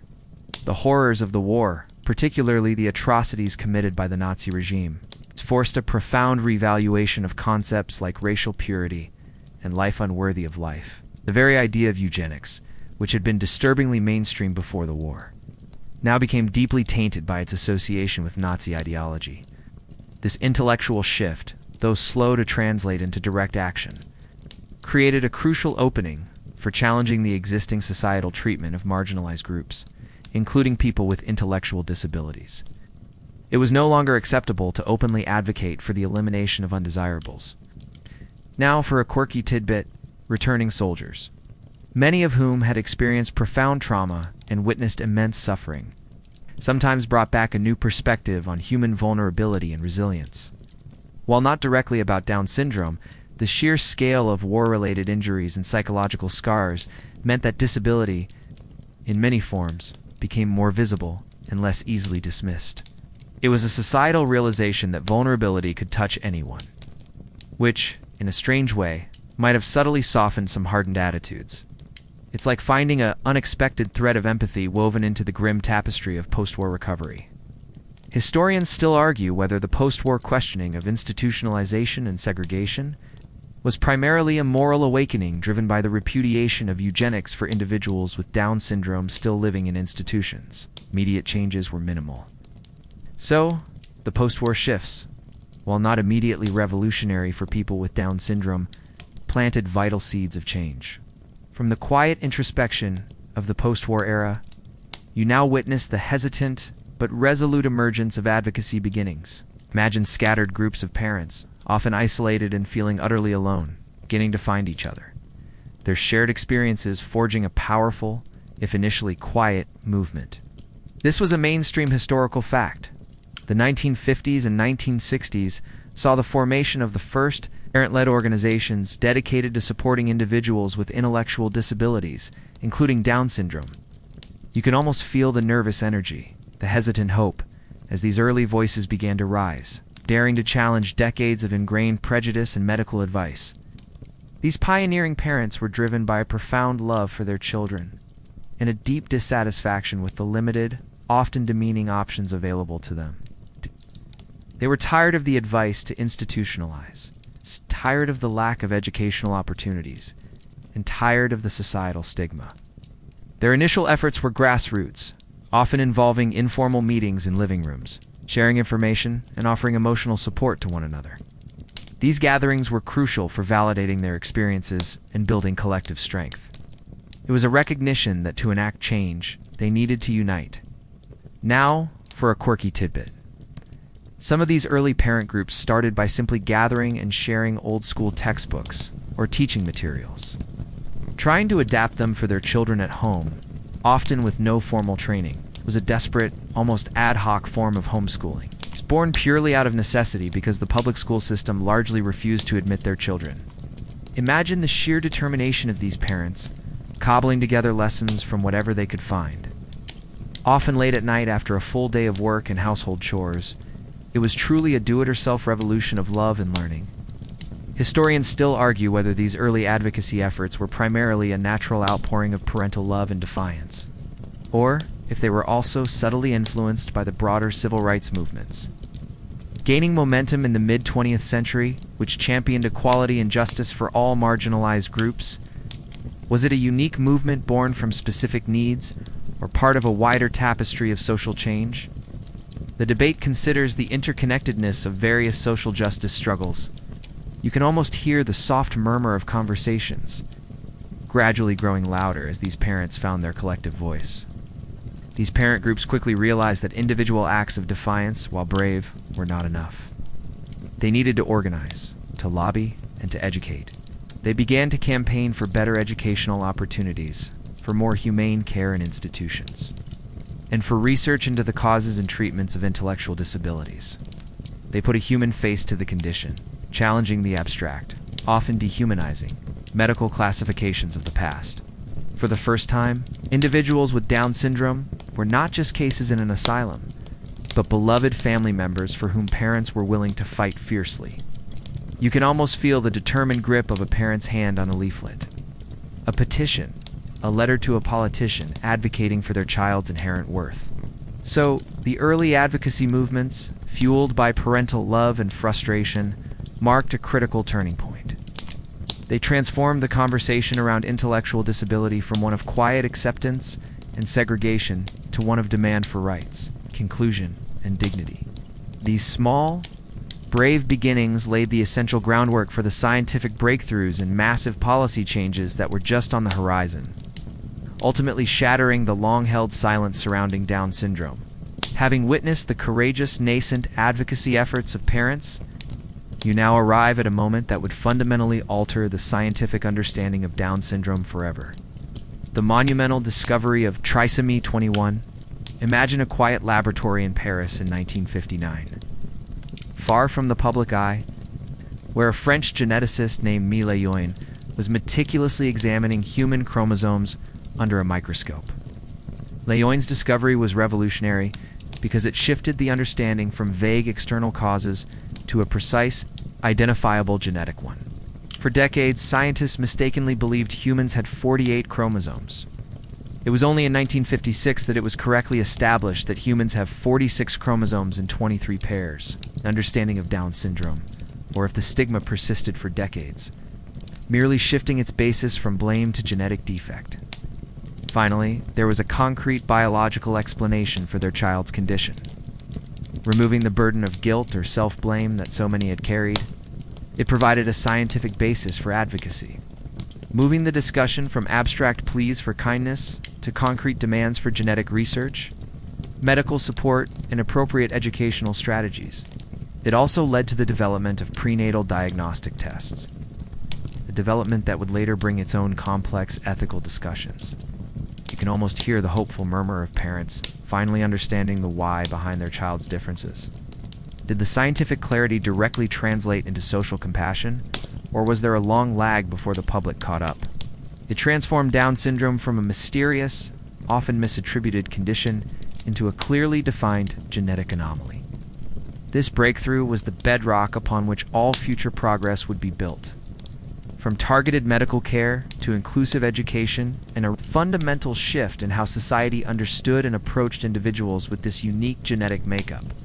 It was the moment the scientific dark lifted, replaced by the clear, albeit still challenging, light of genetic understanding. The debate highlights the complex relationship between scientific progress and societal attitudes. You can almost feel the weight of countless scientific papers slowly disseminating this vital information, altering the very foundation of medical understanding. So, Lejeun's discovery of an extra chromosome 21 built upon very recent fundamental biological knowledge, making his breakthrough even more remarkable for its timing. It's almost like they'd just finished building the telescope and then immediately spotted a brand new planet. It wasn't about bad parenting, a traumatic pregnancy, or a reversion to an ancestral type. It was simply an extra chromosome. This genetic anomaly occurring at conception was a biological fact, devoid of moral judgment or blame. It demystified the condition and opened the door for genuine scientific research and, eventually, more effective medical interventions. This was a mainstream historical fact. Lejeune and his colleagues definitively identified that Down syndrome was caused by an extra copy of chromosome 21. You can almost hear the soft click of the microscope stage. The hushed excitement as an invisible world suddenly yielded its most profound secret. Before this breakthrough, as we've discussed, theories about the cause of Down syndrome ranged from environmental factors to maternal impressions. Now for a quirky tidbit, the very act of counting human chromosomes accurately was a relatively new scientific feat in the 1950s. Historians still argue whether Lejeun's discovery, while undeniably groundbreaking scientifically, immediately led to greater societal acceptance. The identification of trisomy 21 had immense implications. For parents, it offered immense relief. So the identification of trisomy 21 was a scientific watershed moment. With the scientific mystery of trisomy 21 finally solved, you now witness a powerful paradigm-shifting movement taking hold. Deinstitutionalization. Imagine the vast, imposing walls of those old asylums, once seen as permanent solutions, now slowly beginning to crumble. Not from physical decay, but from a fundamental change in philosophy. This was a mainstream historical fact, beginning in the 1960s and gaining significant momentum. Through the 1970s and 80s, there was a widespread societal effort to close large institutions for people with intellectual disabilities and integrate residents back into their communities. You can almost feel the wind of change whistling through empty corridors, carrying with it the scent of fresh air and newfound freedom. This movement was fueled by a confluence of factors: the damning exposes of horrific conditions within institutions, the increasing advocacy from parent groups who demanded better, and the growing recognition that people with intellectual disabilities had a right to live in the community, often articulated as the normalization principle, the idea that people with disabilities should live lives as close as possible to the norm. The scientific understanding of trisomy 21 also played a role, emphasizing that these individuals were not hopeless, but capable of learning and growth in appropriate environments. Now, for a quirky tidbit, some of the earliest pushes for deinstitutionalization came from unexpected places, like grassroots legal actions filed by concerned attorneys or even whistleblowers within the institutions themselves, secretly documenting the abuses they witnessed. It was often individual acts of courage, rather than grand government pronouncements, that first chipped away at the system.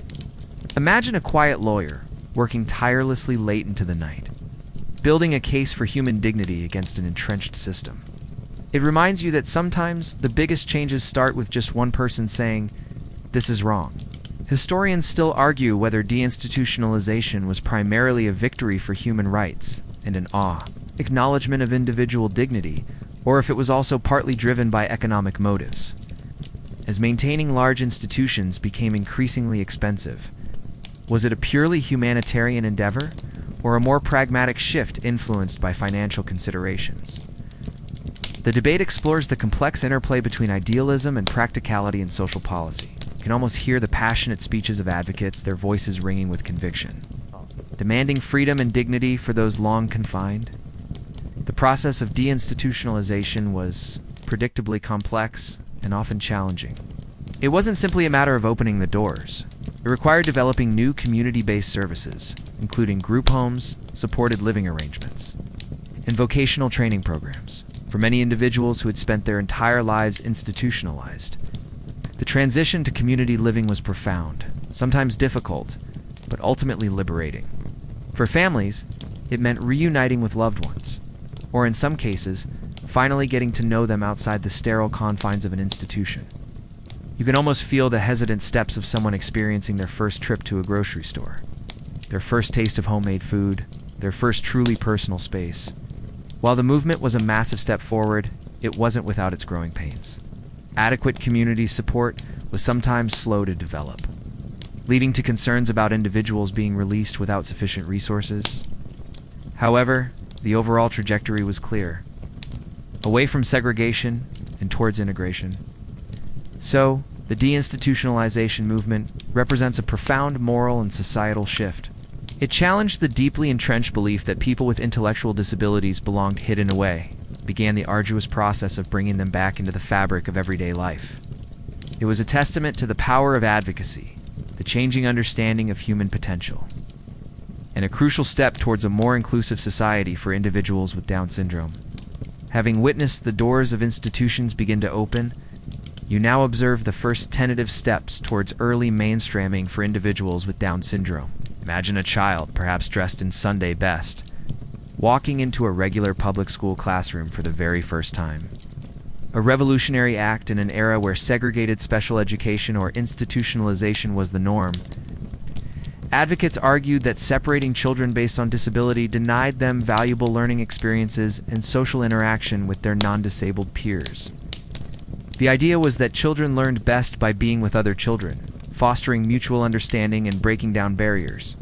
And training for teachers sometimes led to challenging experiences for both the disabled and non-disabled students. Was the initial push for inclusion always fully equipped for success, or did it sometimes fall short due to resource limitations and a lingering lack of understanding?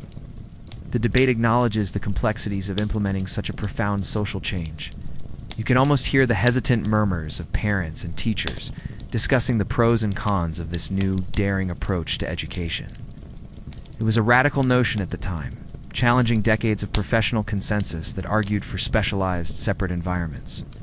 Even if their academic subjects were still taught in a segregated setting, over time, as successes mounted and legal frameworks began to support inclusion, these limited integrations grew into more comprehensive educational models. Teachers began to receive rudimentary training, and the concept of individualized education plans started to take shape. Recognizing that each student had unique needs and learning styles, you can almost feel the texture of a newly published textbook, advocating for least restrictive environment, a phrase that would become a cornerstone of inclusive education. This was a mainstream historical fact, starting in the late 1960s and particularly gaining traction in the 1970s. The concept of integrating students with disabilities into general education settings began to challenge the long-held practice of separation.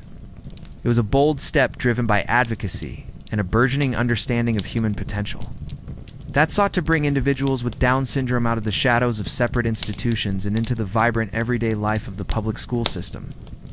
It was the crucial first chapter in the ongoing story of inclusive education, a quiet revolution happening in classrooms across the globe. You can almost feel the nervous anticipation, the quiet hope of both students and educators. Venturing into uncharted territory, this shift was a direct outgrowth of the deinstitutionalization movement and the growing understanding of the capabilities of individuals with Down syndrome. Empowered by the discovery of trisomy 21. Now for a quirky tidbit. Some of the very first mainstreamed classrooms were surprisingly low-tech.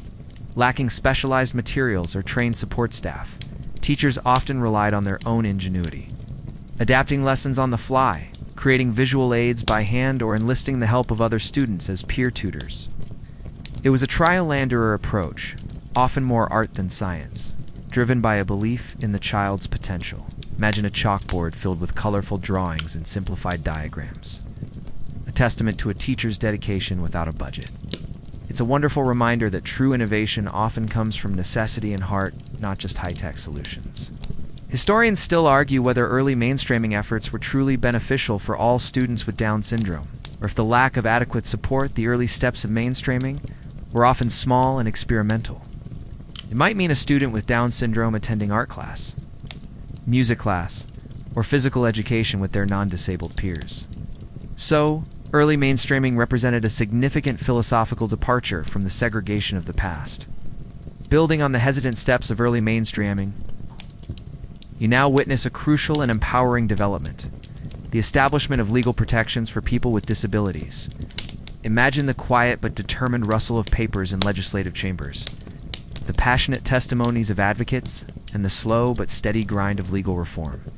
This was a mainstream historical fact.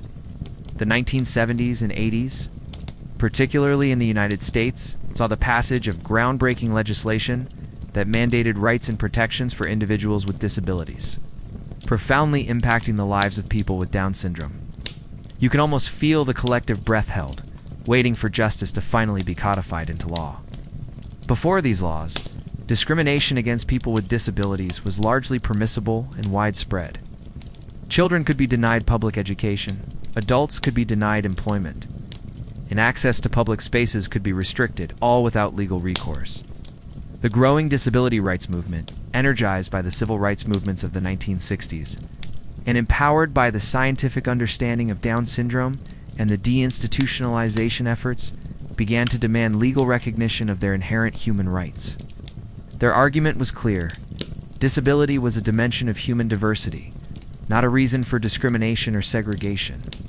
Now, for a quirky tidbit, one of the most famous early acts of disability rights protest involved a sit-in at the San Francisco Federal Building in 1977, where activists, many with disabilities, occupied the building for 26 days to pressure the government to sign regulations for Section 504 of the Rehabilitation Act. Imagine a diverse group of people, some in wheelchairs, some with intellectual disabilities, all united, camping out in a government building, refusing to leave until their rights were acknowledged. It's a powerful image of unwavering determination, demonstrating that sometimes change comes not from polite requests, but from persistent, inconvenient demands. They even had to set up a rope and pulley system to get food and medication up to the higher floors. Historians still argue whether these landmark legal protections were primarily a response to moral and ethical imperatives driven by the disability rights movement, or if they were also influenced by pragmatic considerations, such as the potential economic benefits of inclusion and the growing costs of segregation. Was it a triumph of justice, or a more complex legislative compromise? The debate highlights the multifaceted motivations behind major policy shifts. You can almost hear the gavel fall, marking the passage of laws that would reshape society. Key pieces of legislation like the Education for All Handicapped Children Act of 1975 mandated that children with disabilities, including Down syndrome, had a right to a free and appropriate public education in the least restrictive environment possible. This meant that public schools could no longer simply turn away students with Down syndrome. They were legally obligated to provide them with an education, ideally alongside their non-disabled peers. This mainstream historical fact was revolutionary, opening school doors that had long been closed. Furthermore, broader civil rights legislation began to lay the groundwork for preventing discrimination in employment, housing, and public accommodations. While the Americans with Disabilities Act in 1990 would be the most comprehensive, these earlier laws set crucial precedents, slowly dismantling the legal framework of segregation. You can almost feel the profound relief of parents, knowing their child finally had a legal right to learn and participate in society. So, the era of legal protections was a watershed moment, translating the moral arguments for inclusion into enforceable rights. It legally affirmed the inherent worth and potential of individuals with Down syndrome, forcing society to begin dismantling discriminatory barriers and laying the foundation for true integration into schools, workplaces, and communities. It was the moment when the battle for rights moved from the realm of advocacy to the power of the law. With legal protections now in place, securing access to education and basic rights, you now turn your attention to a parallel, equally vital development: medical advances that began to profoundly improve the health outcomes and lifespans for individuals with Down syndrome. Imagine the quiet dedication of pediatricians and specialists, no longer simply diagnosing and dismissing, but actively researching, understanding, treating the specific health challenges associated with trisomy 21. This was a mainstream historical fact. From the mid-20th century onwards, advances in medical knowledge and care dramatically increased the life expectancy and quality of life for people with Down syndrome. Better understanding of immune system vulnerabilities led to more effective management of infections. Children with Down syndrome began to survive infancy and childhood at much higher rates. Many are now living into their 60s and beyond, enjoying richer, fuller lives. This increased longevity, in turn, reinforced the arguments for inclusion and educational opportunities, as society realized that these individuals would be contributing members of the community for many decades. Advances in therapies for thyroid conditions and other health issues also contributed significantly. It shifted the narrative from one of inevitable decline to one of potential and longevity, providing the essential physical foundation upon which the legal and social advancements could truly flourish. It was the moment that biological understanding met compassionate care, leading to healthier, longer, and more fulfilling lives. Furthermore, the shift towards community living and early intervention programs meant that children received personalized care and stimulation from a young age, preventing secondary complications and fostering better overall development. Almost feel the warmth of a parent's hand on their child's forehead. Grateful for medical knowledge that offered hope where there was once only despair. You can almost feel the gentle hum of medical equipment. The quiet confidence of doctors armed with new understanding, a stark contrast to the despair of earlier eras. Before these advancements, individuals with Down syndrome often had significantly shortened lifespans. This was largely due to the untreated health conditions commonly associated with the syndrome, particularly congenital heart defects, gastrointestinal issues, and a higher susceptibility to infections. In the era of institutions, these conditions often went undiagnosed or untreated, leading to early mortality. Was it specialized interventions, or the simple act of living in a more supportive and healthy environment, or a combination of both? The debate highlights the multifaceted nature of health improvements. You can almost hear the soft turning of pages in medical journals, filled with new research and treatment protocols, revolutionizing care. The understanding of trisomy 21, however, allowed medical professionals to anticipate and proactively manage these health concerns. Now for a quirky tidbit. One of the early, simple but highly effective medical interventions was simply better nutrition and sanitation within institutions and homes. Before modern medicine, poor hygiene and diet contributed significantly to early deaths among vulnerable populations. So sometimes the advances were less about complex surgeries and more about basic, common-sense care, like ensuring clean water and a balanced diet. It's like discovering that the secret to a long life was actually just eating your vegetables and washing your hands. Who knew? Historians still argue whether the increased life expectancy for individuals with Down syndrome was primarily a result of specific medical breakthroughs, or if it was more broadly due to general improvements in public health, sanitation, and the shift away from institutionalization. Key medical advancements included improved diagnostic techniques for heart conditions, allowing for early surgical intervention that could literally save lives. The impact of these medical advances was profound. So, the era of medical advances marked a crucial turning point, transforming the health outlook for individuals with Down syndrome. Word count: 1071. With the foundational legal protections in place and medical advancements extending lifespans, you now witness the blossoming of educational inclusion. Imagine classrooms that once seemed impenetrable, now welcoming and adapting, transforming from places of segregation to vibrant hubs of diverse learning. This was a mainstream historical fact. The late 20th century saw a significant shift towards integrating students with Down syndrome into mainstream schools. Moving beyond mere physical presence to genuine participation, you can almost hear the excited chatter of children in a busy school hallway. A symphony of different voices, all learning together. This movement was built on the philosophical premise that every child, regardless of ability, has the right to a free and appropriate public education in the least restrictive environment. It's mandated by laws like IDEA. For students with Down syndrome, it's meant a concerted effort to move them out of separate special education classrooms and into general education settings, often with the support of aides, adapted materials, and individualized education plans.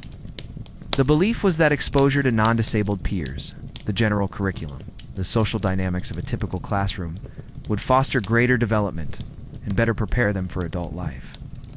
Now for a quirky tidbit. Some of the earliest pioneers of full inclusion often used creative, low-budget solutions to help students with Down syndrome participate. This might involve creating giant tactile flashcards, using hand-drawn social stories to prepare for new situations, or even teaching peers simple sign language to communicate. It was a testament to the idea that inclusion wasn't just about resources, but about a mindset of adaptation and shared responsibility. Imagine a classroom where every student is not just tolerating difference, but actively learning from it, perhaps teaching each other simple words or gestures. It's a beautiful vision, isn't it? Historians still argue whether full educational inclusion always provided the optimal learning environment for every student with Down syndrome, or if in some cases a more specialized setting with highly trained staff was occasionally more beneficial, particularly for those with very complex needs. Was the push for inclusion sometimes a one-size-fits-all solution that didn't account for individual variations? Or was it a necessary step towards a more equitable system, with the understanding that adjustments would continue to be made? The debate acknowledges the ongoing challenges of meeting diverse needs within a single educational framework. You can almost hear the thoughtful discussions among educators balancing ideals with practical realities. The benefits of educational inclusion for students with Down syndrome were often profound. They experienced improved communication skills, enhanced social development, and greater academic progress than their institutionalized or segregated counterparts. Perhaps equally important, inclusion fostered greater understanding and empathy among non-disabled students, breaking down stereotypes and promoting a more accepting view of human diversity. Schools became crucibles for social change, teaching not just academics but also tolerance and respect. You can almost feel the reassuring hand of a teaching assistant guiding a student through a difficult lesson, or the shared laughter of classmates collaborating on a project. Of course, the journey of inclusion was, and continues to be, one of ongoing refinement. It required, and still requires, significant professional development for teachers, adequate funding for support services, and a willingness to adapt curriculum and teaching methods. But the fundamental principle was cemented. All children belong in schools together, learning and growing side by side. So, educational inclusion represents a powerful testament to changing societal attitudes and a deepening understanding of human potential. It transformed the landscape of learning for individuals with Down syndrome, moving them from the margins to the mainstream of education, fostering not just academic growth, but also profound social integration and mutual understanding. It was a vital step in ensuring that every child has the opportunity to thrive within their community. With educational inclusion paving the way for greater opportunities, you now turn your gaze towards a new frontier, the burgeoning workforce integration for individuals with Down syndrome. Imagine workplaces once seemingly inaccessible, now slowly opening their doors, not just out of charity, but with a growing recognition of the valuable contributions these individuals can make. Sheltered workshops, while providing some activity, often paid sub-minimum wages and offered limited interaction with non-disabled individuals. As deinstitutionalization gained momentum and inclusive education proved successful, the question naturally arose: what happens after school?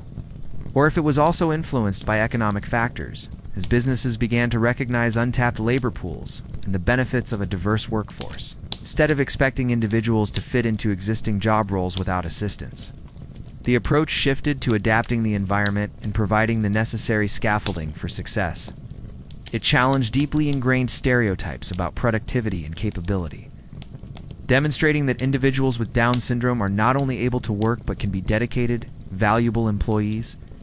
It was a crucial step in moving beyond basic rights to enabling true participation and economic independence within the community. It allowed their talents and contributions, once hidden, to shine brightly in the everyday world of work. This mainstream historical fact facilitated a wider range of opportunities. Individuals with Down syndrome began working in diverse fields, from hospitality and retail to office administration and food service.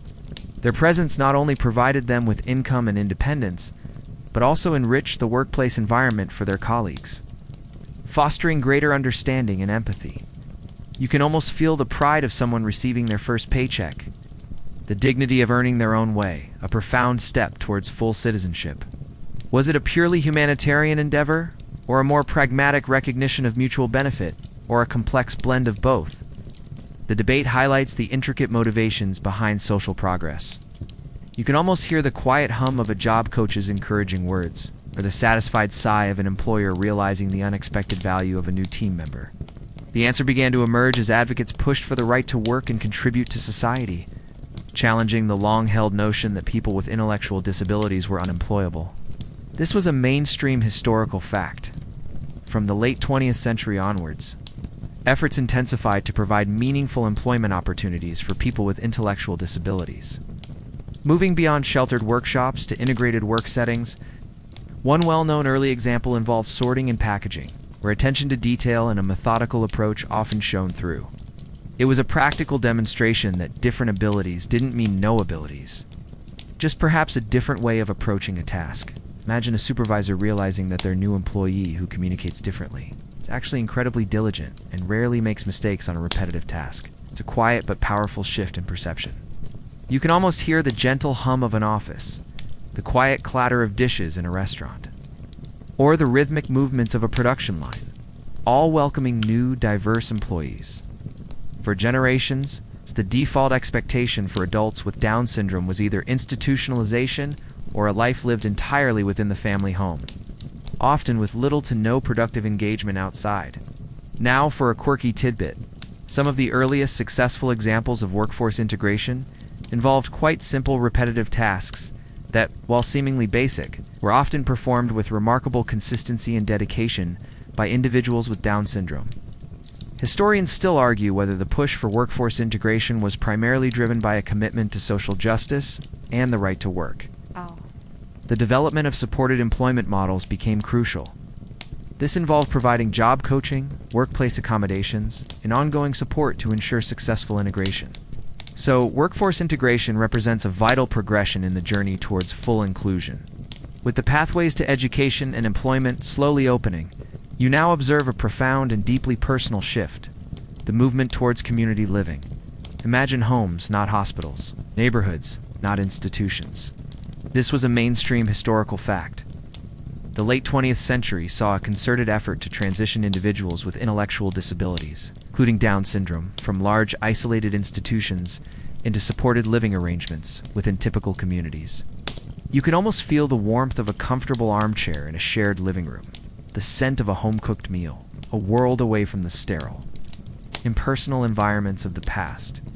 The goal of community living, often articulated as normalization or inclusion, was simple yet revolutionary: to allow individuals with Down syndrome to live lives as close as possible to the norm, with dignity, choice, and opportunities for social connection. It recognized that a person's potential blossomed best, not in segregation, but within the rich tapestry of everyday community life. This meant moving away from the warehousing model of institutions towards smaller, more personalized living situations like group homes, supported apartments, or even living with their own families with increased support. Now for a quirky tidbit. Some of the earliest community living experiments involved very few formal rules, relying instead on mutual support, and a belief in the residents' ability to manage their own lives with minimal guidance. Imagine a group of individuals previously told what to do every hour of every day, now grappling with choices as simple as what to have for dinner or what TV show to watch. It was a learning curve for everyone, often filled with humorous mishaps and unexpected triumphs as they navigated the complexities of newfound freedom. It's like watching a butterfly emerge from a cocoon, a little wobbly at first, but incredibly determined to fly. Historians still argue whether the transition to community living was universally smooth and beneficial for all individuals, or if the initial lack of adequate community resources and support systems sometimes created challenges for those who had spent decades institutionalized. Was the ideal always perfectly matched by the reality on the ground, or were there often significant hurdles to overcome in creating truly supportive environments? The debate acknowledges the complexities of dismantling deeply entrenched systems and building new ones from the ground up. You can almost hear the soft hum of conversation and laughter from a neighborhood park, a world that was once entirely closed off. The development of person-centered planning became a cornerstone of this movement. This mainstream historical fact emphasized tailoring support services to the individual's unique needs, preferences, and goals, rather than fitting the person into a pre-existing program. For individuals with Down syndrome, this meant support for things like cooking, managing money, navigating public transport, or pursuing hobbies and friendships, the everyday fabric of independent living. This philosophical shift was profound, recognizing the individual's autonomy and right to self-determination. The impact of community living was transformative. Individuals who had once been confined and forgotten found newfound independence, made friends, participated in local activities, and experienced a quality of life unimaginable in the institutional era. Families saw their loved ones flourish in ways they never thought possible. Communities in turn became richer and more diverse as they learned to embrace and support all their members. You can almost feel the quiet joy of someone choosing their own clothes, deciding their own schedule, living a life of dignity and self-respect. So, the shift to community living represents a profound victory for human rights and a testament to the enduring power of inclusion. It dismantled the physical and metaphorical walls that had separated individuals with Down syndrome from society, bringing them home to their communities where they could live full, meaningful lives alongside their peers. It was the moment where the abstract ideals of human potential became a lived reality for countless individuals. From the quiet triumph of community living, you now find yourself observing a more public, often subtle, revolution, the shifting narratives and media portrayals of Down syndrome. Imagine flipping through television channels, browse a magazine, or watching a movie, and suddenly seeing a face that, just a few decades prior, would have been hidden away or depicted as an object of pity or scorn. This was a mainstream historical fact. The late 20th and early 21st centuries witnessed a gradual but significant move from stereotypical and often negative portrayals to more nuanced, positive, and realistic representations of individuals with Down syndrome in television, film, and advertising. Or if it also played a significant role in driving those changes by normalizing their presence and showcasing their capabilities. Documentaries shifted their focus from pity to possibility, showcasing inspiring stories of achievement in everyday life. It allowed audiences to see real people with real emotions and experiences, directly challenging preconceived notions and fostering empathy on a massive scale. They moved beyond outdated stereotypes, gradually replacing them with images of capability, dignity, and belonging. By bringing individuals with Down syndrome into the public eye in a positive and authentic way, media helped to normalize their presence, foster acceptance, and significantly advance the cause of inclusion. One story, one character, one image at a time.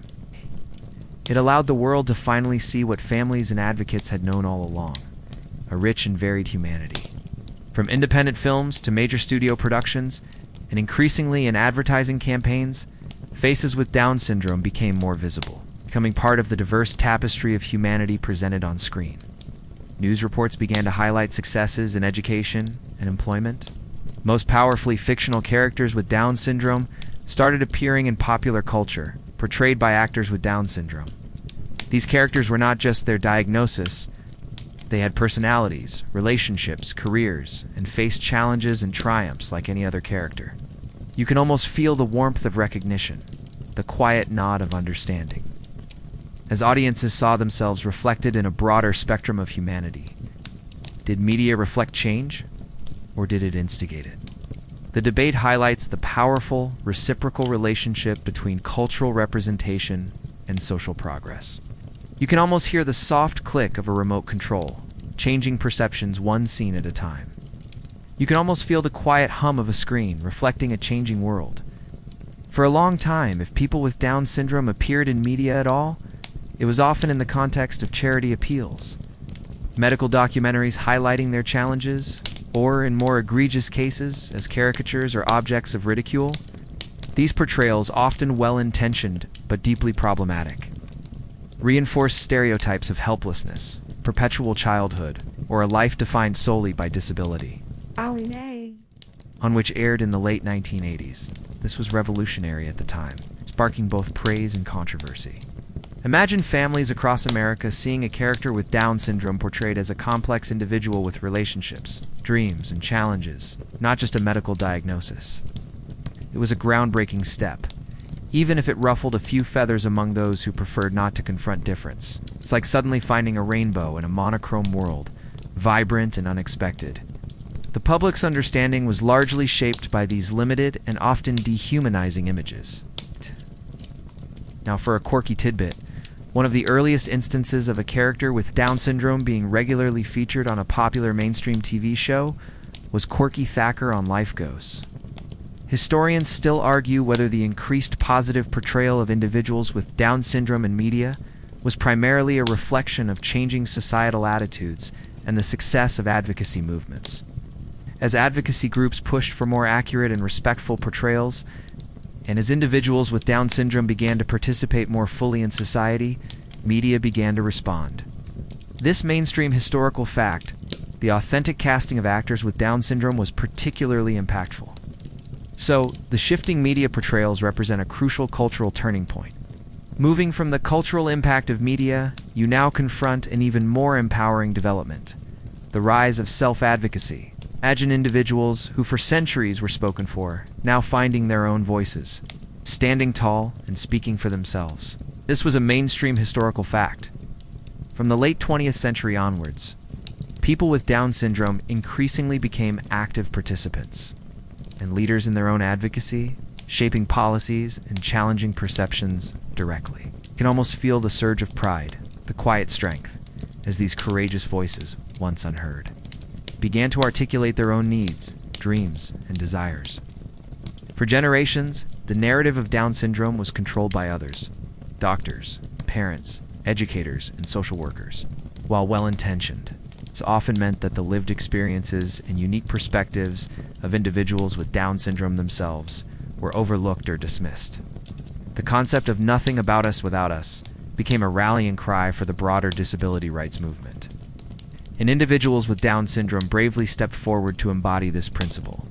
They argued that true inclusion meant not just being included, but also having a say in how that inclusion happened. Now, for a quirky tidbit, some of the earliest self-advocacy meetings involved a surprising amount of creativity and communication. Before widely available communication apps or easy-to-use technology, participants might use drawing, simple written words, or even role-playing to express complex ideas about their lives and desires. Imagine a group of individuals patiently listening to each other, piecing together nuanced thoughts through diverse communication methods, united by a shared purpose.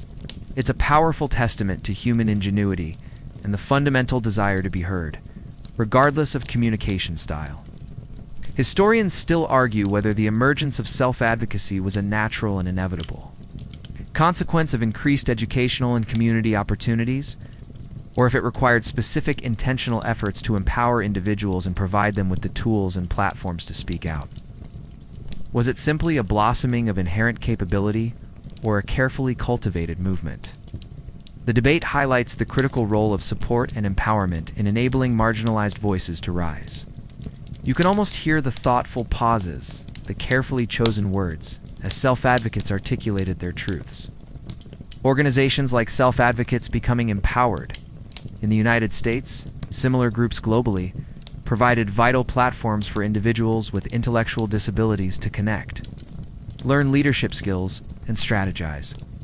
They started giving presentations at conferences, sitting on policy-making boards, and advising government agencies. Their personal stories, delivered with authenticity and passion, often had a far greater impact than any expert presentation. They spoke about their desire for meaningful jobs, independent living, loving relationships, respect the same aspirations as anyone else. You can almost feel the conviction in their voices, cutting through decades of misconception. This mainstream historical fact, the direct involvement of individuals with Down syndrome in shaping their own destinies, was revolutionary. It fundamentally shifted the power dynamic, moving from a model where decisions were made for them to one where decisions were made with them. Their unique insights and lived experiences became invaluable, leading to more effective and truly person-centered policies and programs. Their courage to stand up, despite past discrimination in a world that often underestimated them, was profoundly inspiring. So, the rise of self-advocacy marks a crowning achievement in the journey towards full inclusion for people with Down syndrome. It affirmed their inherent dignity, their capacity for self-determination, and their right to be heard. By stepping into leadership roles, they transformed not just their own lives, but also the societal understanding of intellectual disability, proving that the most authentic voices for change are often those of the individuals directly impacted. Word count, 1076. From the empowering chorus of self-advocacy, you now broaden your perspective to encompass the diverse ways in which different cultures around the globe have approached, and are still approaching Down syndrome. Imagine a tapestry woven with threads of varying colors and textures, each representing a unique societal context, yet all part of the larger human story. How societies in Asia, Africa, South America, or indigenous communities have understood and cared for individuals with Down syndrome is a rich and complex field of study. Often with less documented history than in the West, some cultures, for instance, have historically viewed differences through a spiritual lens, seeing individuals with unique characteristics as possessing special gifts or connections to the divine, rather than as burdens or defects. This was a mainstream historical fact. Cultural perceptions and responses to Down syndrome have varied significantly across different societies and historical periods, reflecting diverse beliefs about family, community, and the nature of disability itself. However, significant disparities still exist. In some developing nations, the lack of resources means that basic medical care or educational opportunities are severely limited, leading to shorter lifespans and less integrated lives compared to developed countries. Stigma, informed by local beliefs or a lack of information, can also persist. Conversely, some countries have rapidly adopted progressive models of inclusion, learning from both the successes and failures of earlier efforts in other nations. You can almost feel the urgency of advocates working across borders, sharing knowledge and striving for universal standards of care and respect. You can almost feel the shift in atmosphere as you move beyond a purely Western historical lens. Understanding these diverse perspectives helps us appreciate the myriad ways humanity has and continues to grapple with human variation.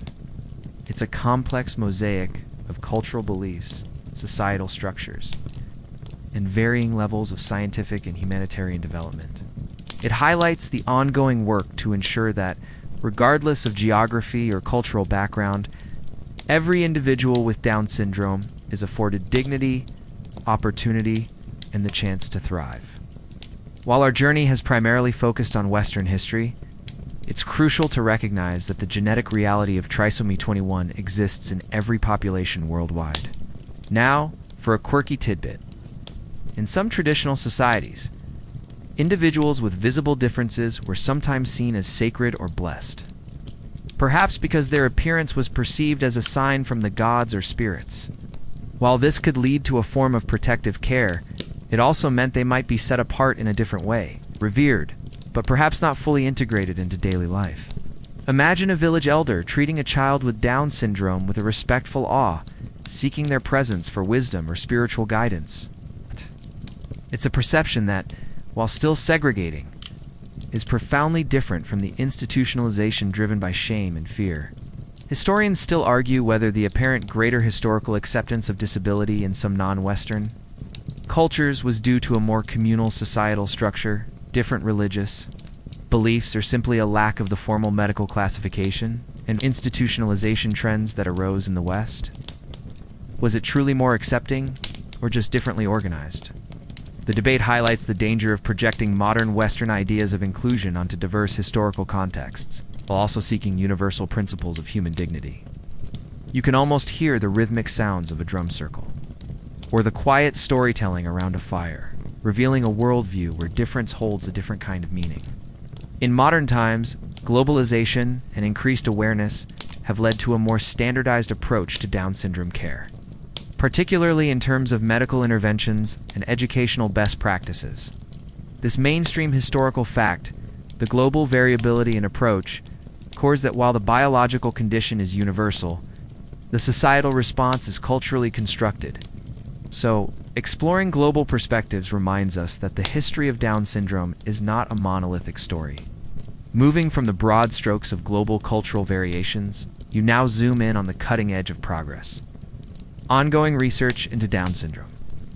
Imagine bustling laboratories filled with scientists in white coats, the soft glow of computer screens displaying complex genetic data, and the relentless pursuit of deeper understanding. This was a mainstream historical fact. Since the discovery of trisomy 21, scientific and medical research has continued to evolve, constantly pushing the frontiers of our understanding, from basic biology to potential therapies. You can almost feel the intellectual energy, the quiet determination to unlock even more of life's secrets. Current research efforts are multifaceted, no longer just focusing on diagnosis, but on a wide array of areas designed to improve the lives of individuals with Down syndrome. One significant area is understanding the genetics of trisomy 21 in even finer detail. Scientists are exploring which specific genes on chromosome 21 contribute to the various characteristics and health conditions associated with the syndrome, and how those genes interact with others. This deeper understanding could lead to highly targeted interventions. Now, for a quirky tidbit, some researchers are actually studying Down syndrome using miniature organoids, tiny, lab-grown versions of human organs created from stem cells, which mimic the cellular structure of organs with trisomy 21.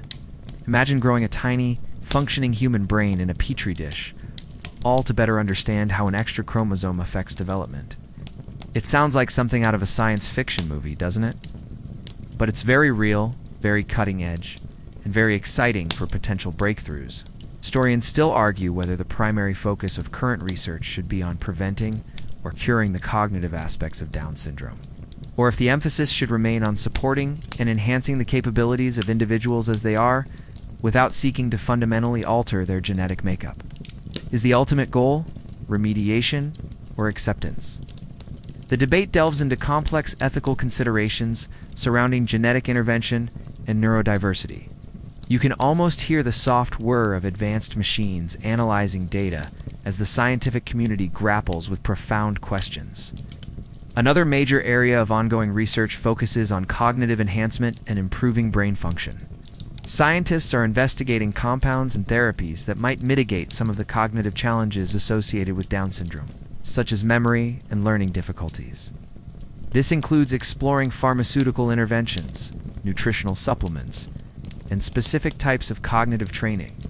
The aim is not to normalize brain function, but to optimize learning potential and improve daily living skills.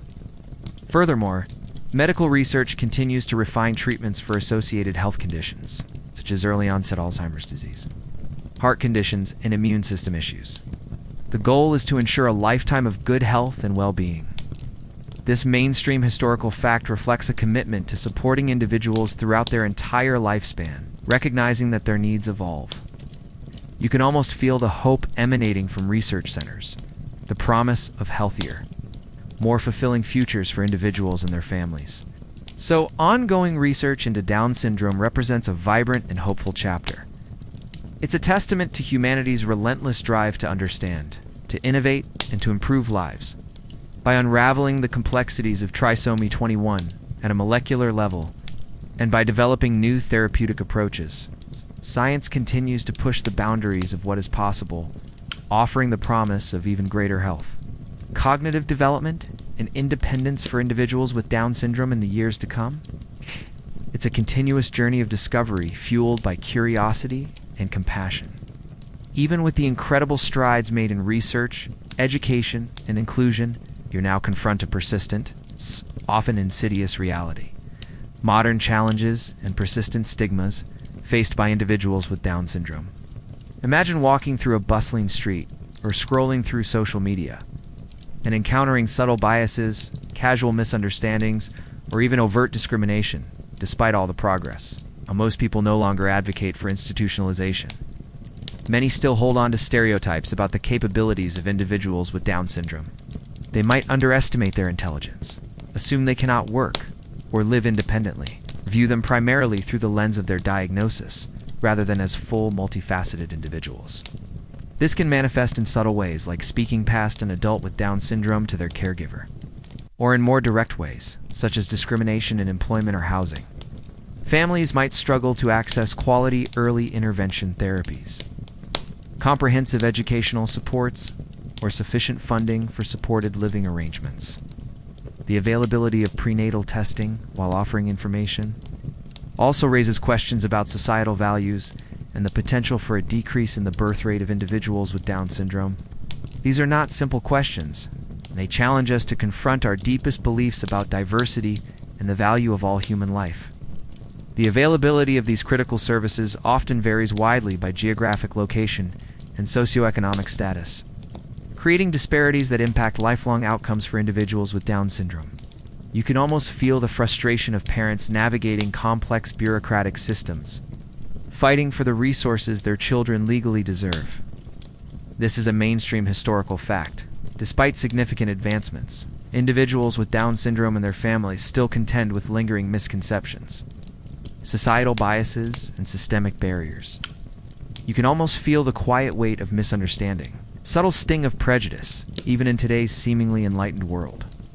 It requires continuous vigilance against outdated perceptions, a commitment to equitable access to support, and an open, honest societal conversation about the value of neurodiversity. It's a reminder that prejudice, even in its subtle forms, can still cast a long shadow, and that true acceptance requires constant effort and empathy. Or if they are continually reproduced by subtle societal biases in media, education, social interactions that still emphasize normalcy above all else? Is it a fading shadow or a subtly reinforced system? The debate highlights the deep roots of prejudice and the ongoing effort required for genuine acceptance. You can almost hear the soft, unthinking murmurs of casual conversation, perpetuating stereotypes without even realizing it.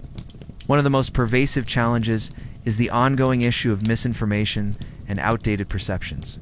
Now, for a quirky tidbit. Despite widespread awareness campaigns, many people still incorrectly use outdated and offensive terms like mongoloid or retard in casual conversation, demonstrating how deeply ingrained and resistant to change some societal prejudices can be, even without conscious malice. It's like finding a dusty, forgotten corner in a perfectly renovated house, where an old, unpleasant smell still lingers.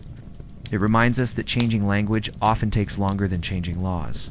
Historians still argue whether these persistent stigmas are primarily a lingering echo of historical prejudice. It simply takes generations to fully dissipate. Another significant modern challenge lies in access to adequate support services. While laws mandate inclusion, the reality on the ground can be uneven. Furthermore, issues surrounding reproductive choices and prenatal diagnosis present. Complex ethical dilemmas that society continues to grapple with. So, despite the remarkable progress, modern challenges and persistent stigmas remind us that the journey towards full inclusion for individuals with Down syndrome is ongoing. Having confronted the lingering shadows of modern challenges, we now step into a brighter, more hopeful landscape. The growing global movement of celebrating diversity. Imagine a vibrant tapestry where every unique thread, regardless of its color or texture, is recognized as essential to the beauty and strength of the whole. This is a mainstream historical fact. The 21st century has seen a significant philosophical shift, moving beyond mere tolerance or integration to a genuine celebration of neurodiversity and the unique contributions of all individuals, including those with Down syndrome. You can almost feel the warmth of acceptance, the shared joy in human variation, a profound evolution in societal thinking. This paradigm shift goes beyond simply acknowledging that people with Down syndrome can be included. It asserts that their unique perspectives, abilities, and presence enrich society. It recognizes that diversity in all its forms is a strength, not a weakness. This movement champions the idea that difference is not a deficit to be fixed, but a natural and valuable part of the human experience. It challenges the long-held notion of a single, normal way of being, embracing the rich spectrum of human minds and bodies. Now for a quirky tidbit. World Down Syndrome Day, celebrated annually on March 21st, encourages people to wear mismatched socks to raise awareness and celebrate difference. Imagine millions of people worldwide, from toddlers to grandparents, proudly sporting two different socks, all united by a simple, whimsical act of solidarity. It's a delightful, visually striking way to embrace individuality and spark conversations, a far cry from the days when difference was hidden away. It reminds you that sometimes the most powerful statements are also the simplest and most playful. Historians still argue whether this celebration of neurodiversity is a truly new philosophical leap, or if it is the logical culmination of earlier civil rights movements merely expanding the concept of equality to encompass a broader range of human variation. Is it a fundamentally new way of thinking, or an expanded application of existing principles? The debate highlights the ongoing evolution of human rights and social justice. You can almost hear the triumphant cheers of advocates, celebrating not just inclusion, but genuine acceptance and appreciation. This celebration manifests in numerous ways. We see individuals with Down syndrome excelling in various fields, becoming artists, entrepreneurs, public speakers, and advocates. Their stories are not just inspiring, but actively shape public perception. Educational practices continue to evolve, focusing on inclusive classrooms that cater to diverse learning styles, ensuring that every student can thrive. Workplaces increasingly recognize the unique talents that individuals with Down syndrome bring to a team, fostering inclusive hiring practices. You can almost feel the vibrant energy of a community event, where individuals of all abilities participate joyfully. Their differences celebrated as strengths. The rise of social media has also played a significant role, allowing individuals with Down syndrome and their families to share their lives directly, breaking down stereotypes through authentic representation. These personal stories, often humorous and heartwarming, humanize the experience of Down syndrome, fostering empathy and understanding on a global scale. This mainstream historical fact of direct digital connection has been a game changer. So, the movement of celebrating diversity represents a profound and optimistic shift in how society views Down syndrome. It moves beyond just accommodating differences to genuinely valuing and appreciating the unique contributions that individuals with Down syndrome bring to our world. It's a powerful affirmation of human dignity and a testament to the idea that a truly rich society is one that embraces and celebrates the full spectrum of human experience. It's a vision of a future where everyone belongs, truly and deeply. As our journey through history nears its gentle close, you now glimpse the promising horizon of future horizons. Full inclusion ahead. Imagine a world where the word disability slowly fades from common usage, replaced by a nuanced understanding of diverse abilities and unique perspectives. The future for individuals with Down syndrome is one where they are increasingly seen, supported. Where sensory environments are carefully considered, public spaces are intuitively navigable for diverse.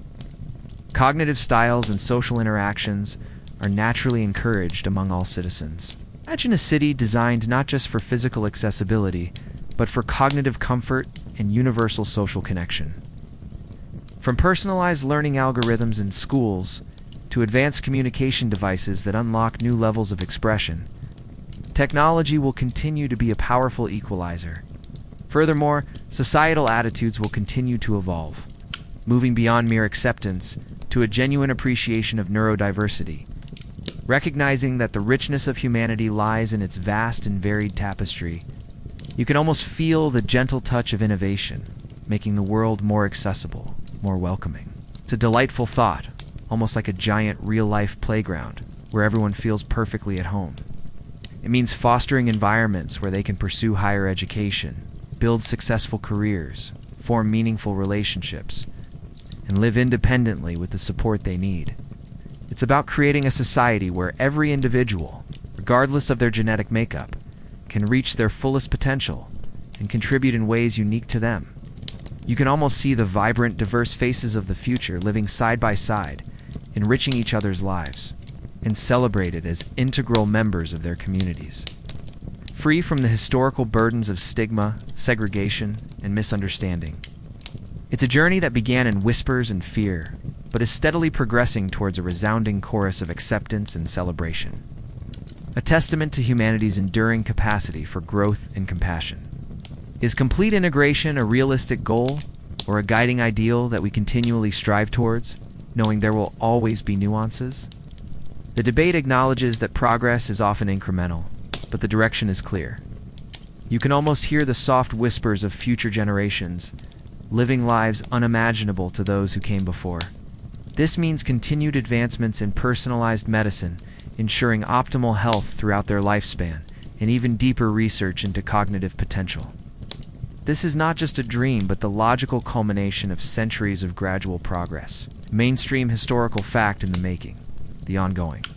unwavering commitment to achieving full and equitable inclusion for individuals with Down syndrome in every facet of society, you can almost feel the quiet optimism, the soft light of a hopeful dawn, as we look towards what's next.